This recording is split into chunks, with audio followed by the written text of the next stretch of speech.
அயலுக்கும் பிவாஹிதா, உங்கள்கிட்ட நான் ஒரே ஒரு விஷயத்தை தான் சொல்கிறேன். நபியே, நீங்க அந்த மக்கள்கிட்ட போய் சொல்லுங்க, முகமதே சொல்லுங்கள், இன்னமா அயலுக்கும் பிவாஹிதா, ஒரே ஒரு விஷயத்தை தான் நான் உங்களுக்கு சொல்கிறேன். என்ன விஷயம்? அந்த கூமுல் இல்லா, அல்லாவுக்காக நீங்கள் கொஞ்சம் முன் வாருங்கள். என்ன முன் வாருங்கள்? மஸ்னா, ரெண்டு ரெண்டு பேரா வாங்க. ஃபுராதா, தனியா ஒத்த ஒத்தையா வாங்க. வந்து சும்மா தத்தஃபக்கரு, பிறகு நீங்கள் சிந்தித்து பாருங்கள். மாபி சாஹிபிக்கும் மின் ஜின்னா, உங்களுடைய தோழர் இந்த முகமது இருக்கிறாரே, இவருக்கு ஏதாவது பைத்தியம் கீத்தியம் இருக்குதா, இவர் மரகலண்டவர் தானா என்ற ரெண்டு ரெண்டு பேரா வந்து சோதனை பண்றா. அல்லாஹ் என்ன சொல்றான்னா, சோதனைக்கு அவர் உட்படுத்துறான். கூட்டமா சோதனை பண்றான்னு வைங்களேன், அது கரெக்டான சோதனையா இருக்காது. எல்லாரும் சேர்ந்து என்னை சோதனை பண்ணின்னு வைங்களேன், ரெண்டு பேரும் சேர்ந்து ஓகே எல்லாம் திரும்பி போயிருவீங்க. அல்லாஹ் என்ன பண்றான், எப்படி சோதனை பண்ணுங்கிறான்? ஒவ்வொரு ஆளவா என்ன கேள்வி கேட்க கேளு, அவர்கிட்ட எதை வேண்டாலும் கேளு, அப்படி நெத்தி அடி அவர்கிட்ட ரிப்ளை வருதா இல்லையா? ரெண்டு ரெண்டு பேராவா. ஒரு ஆள் நிறைய பேரை வாண்டு சொன்னா சோதனை கரெக்ட் ஆகாதுங்க. கூட்டத்தில் என்ன செஞ்சிருவான், அப்படி சாஞ்சா சாயிர பக்கம் செம்மறி ஆடு மாதிரி சாஞ்சிட்டு போயிருவான். முன்னாடி உள்ள 10 பேர் எல்லாம் ஓகேண்டா, ஓகேட்டாங்க வாங்க வாங்க, அவன் வந்து பார்க்க மாட்டான். ஒரு கூட்டத்தில் வந்து எதையாவது பார்த்துட்டு சொல்லி வைங்களேன், 200 பேர் போறோம், 10 பேர் என்ன செய்ய வந்துகிட்டு எல்லாம் கரெக்டா இருப்பாங்க, எல்லாம் போயிருவாங்க, சோதிக்க மாட்டாங்க கூட்டத்தில்.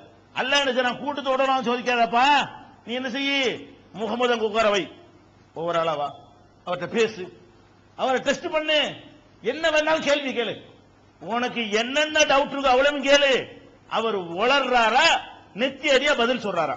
ரெண்டு ரெண்டு பேராவா, ஒவ்வொரு ஆளாவா ரெண்டு ரெண்டு பேராவா? அல்ல 3 கூட சொல்லல.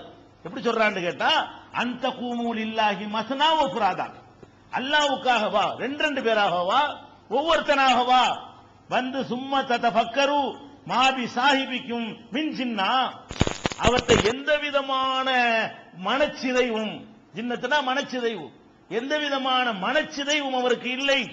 இன்ஹுவ இல்லா நதீர், அவர் அல்லாஹுவை பற்றி, மறுமையை பற்றி, நரகத்தை பற்றி எச்சரிக்கை கூடியவரே தவிர அவர்கிட்ட எந்த விதமான சிதைவும் இல்லை என்பதை டெஸ்ட் பண்ணும். எத்தனை ஆன்மீகவாதிகள் இருப்பாங்க, டெஸ்டுக்கு உட்பட மாட்டாங்க.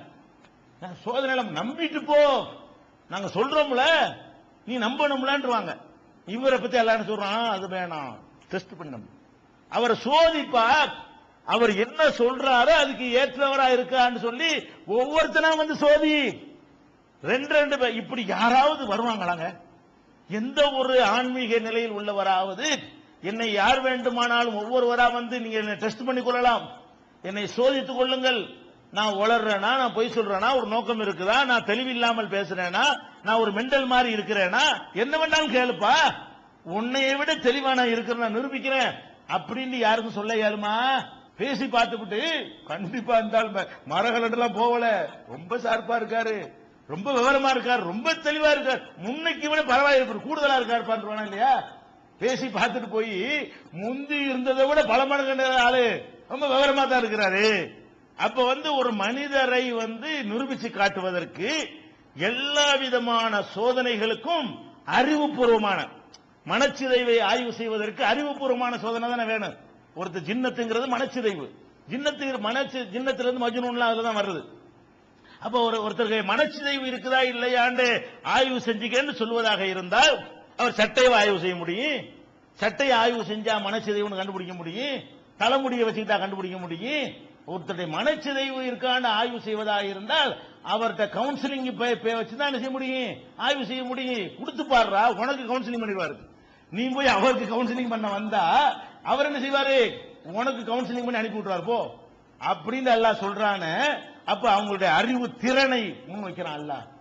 யார் அல்லாஹ்வுடைய தூதர் நான் நியமிச்சிருக்கிறேனோ அவர் மனச்சிதைவாகி இந்த வார்த்தையை சொல்லவில்லை, ரொம்ப தெளிவாக இருந்து கொண்டு சொல்கிறார், நல்ல வசதியாக இருந்து கொண்டு சொல்கிறார், கடந்த காலத்தை அப்பளுக்கு இல்லாமல் சுத்தமாக வைத்துக் கொண்டு சொல்கிறார், உயர்ந்த குலத்திலே பிறந்து விட்டு சொல்கிறார், உயர்ந்த அந்தஸ்திலே இருந்து கொண்டு சொல்கிறார், காபா ஆலயத்தை நிர்வகிக்கிற குடும்பத்தினுடைய தலைமை பொறுப்பிலே இருந்து கொண்டு அவர் சொல்கிறார்.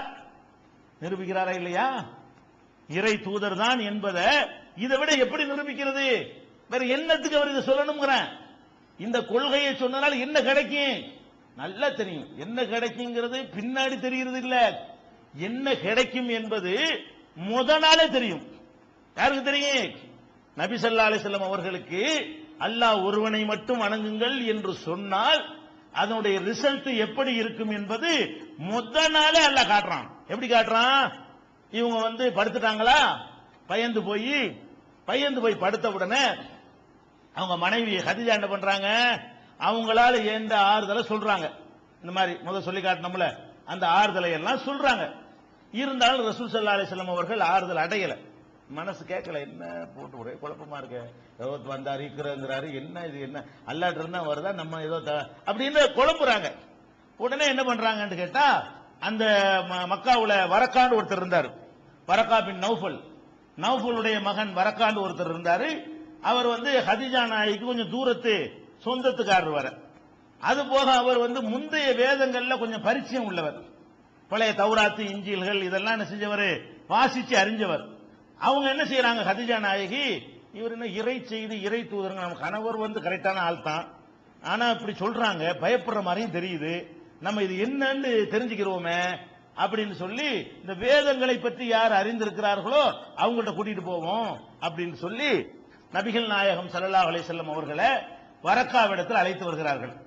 வரக்கா பின் நௌஃபல்ட்ட என்ன செய்யறாங்க, அழைத்து வந்து உங்க சகோதரன் மகன் சொல்வதை கொஞ்சம் கேளுங்க. ரசூல் ஸல்லல்லாஹு அலைஹி வஸல்லம் அவங்க நடந்ததெல்லாம் சொல்றாங்க. இந்த மாதிரி குகையில இருந்தேன், ஒரு பயங்கரமான ஒரு தோட்டத்தில் ஒருத்தர் வந்தாரு, வந்து என்னை கட்டி அணைச்சாரு, ஓது வீராகன்னு சொன்னாரு, எனக்கு பயங்கரமா நடுக்கமாயி போச்சு அப்படின்னு சொல்லி அந்த இக்ரா பிஸ்மி ரப்பிக்கல் லதீ கலக் அதெல்லாம் ஓதி காட்டுறாரு. காட்டின உடனே எல்லாத்தையும் கேட்டவர் சொன்னாரு, உம்மிடத்திலே வந்திருக்கிறாரே அவர்தான் மூசாவிடத்தில் வந்தவர். உம்மிடத்தில் யார் வந்தாரோ அவர்தான் மூசாவிடத்தில், அந்த பழைய வேதங்கள்லாம் படிச்சவர். இந்த அறிகுறி எல்லாம் பார்த்துட்டு இந்த வேதத்தினுடைய பரிச்சயம் இருக்கிறதுனால அவர் சொல்றாரு, மூசாவிடத்தில் வந்தாரே அந்த ஜிப்ரீல் நாமூஸ்னு சொல்லுவாங்க, அந்த நாமூஸ் தான் உன்னிடத்தில் வந்திருக்கிறார், நீ ஒண்ணுக்கும் பயப்படாதே, ஆனால் உன்னை உங்க ஊரார்கள் ஊரை விட்டு விரட்டுவாங்க. ரசூல் ஸல்லல்லாஹு அலைஹி வஸல்லம் அவங்கள்ட்ட சொல்றாரு, முத நாளே சொல்றாரு, என்ன சொல்றாரு, உன்னை வந்து உங்க ஊருக்காரங்க ஊரை விட்டு விரட்டி அடிச்சிருவாங்க, ஊர்ல வைக்க மாட்டாங்க உன்னைய. இப்ப ரசூல் ஸல்லல்லாஹு அலைஹி வஸல்லத்துக்கு நம்ப முடியாம கேட்கிறாங்க, அவ முஹ்ரிஜிய என்னைய வெளியேற்றுவாங்களா, ஏன் அப்படி கேட்கிறாங்க? அப்படி அன்னைக்கு உள்ள அந்தஸ்து அப்படி.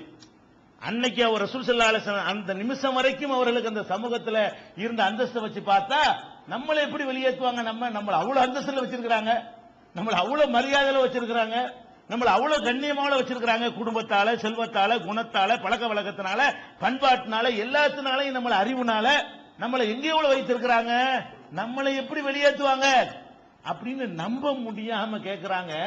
அவ முஹ்ரிஜிய என்னையவா வெளியேற்றுவாங்கிறீங்க, என்னையவா கேட்கிறாங்க. அவர் சொல்றாரு, நீ சொல்லக்கூடிய அந்த கொள்கையை யார் சொன்னாலும் அவர்கள் வெளியேற்றப்படாமல் இருந்ததில்லை, நீ உனக்கு உள்ளது இல்லப்பான்னு சொல்லக்கூடிய கொள்கைக்கு உள்ளது, நீ வந்து அதை சொல்லாம இருந்தா உன்னை வெளியேற்ற மாட்டாங்க. நீ எந்த கொள்கையை ஒரு இறைவனை வணங்கணும்னு சொல்ற பாரு, இந்த கொள்கையை யாரெல்லாம் உலகத்தில் சொன்னார்களோ அவர்களெல்லாம் கண்டிப்பாக வெளியேற்றப்பட்டே இருக்கிறார்கள், உனக்கும் அந்த கதிதான் ஏற்படும். அந்த நேரத்தில் நான் உயிரோடு இருந்தால் உனக்கு மறக்க முடியாத பலமான உதவி செய்வேன், நான் உனக்கு பக்கபலம் பண்ணிப்பேன், கவலைப்படாத. அந்த மாதிரி வெளியே ஆனா இருக்கல, அவர் சொன்னார், ஆனா அந்த அளவுக்கு ரசூல் ஸல்லல்லாஹு அலைஹி வஸல்லம் விரட்டக்கூடிய காலத்தில் அவர் இருக்கல, கொஞ்ச நாள்ல மௌத்தாயிட்டாரு. ஆனா அவர் சொன்னார், என்ன சொன்னாரு, உன்னை வெளியேற்றும் பொழுது நான் இருந்தேன் என்று சொன்னால் நான் உனக்கு பலமா உதவி செய்வேன். அப்ப என்ன தெரியுது ரசூல் ஸல்லல்லாஹு அலைஹி வஸல்லத்துக்கு, நாம எடுத்திருக்கக்கூடிய இந்த கொள்கை கண்டிப்பாக இந்த வீடு வாச சொத்து சுகம் சொந்தம் பந்தம் அந்தஸ்து மரியாதை எல்லாத்தையும் விட்டுட்டு நம்மளை வெளியேற்றிரும். அப்படி ஒரு கொள்கையவா ஒருவர் வந்து தேர்ந்தெடுப்பார்? முத நாளே தெரிஞ்சு போய் ஓடி போயிருக்கலாமே, முத நாளே தெரியும் ரிசல்ட், ஏதோ வெளியேற்றின அன்னைக்கு தான் தெரிய முடியல, முத நாளே அது கணிக்கப்பட்டது, முத நாளே எச்சரிக்கை செய்யப்பட்டது, முத நாளே எதிர்பார்க்கப்பட்டது, லேட் ஆயிடுச்சு 13 வருஷம்.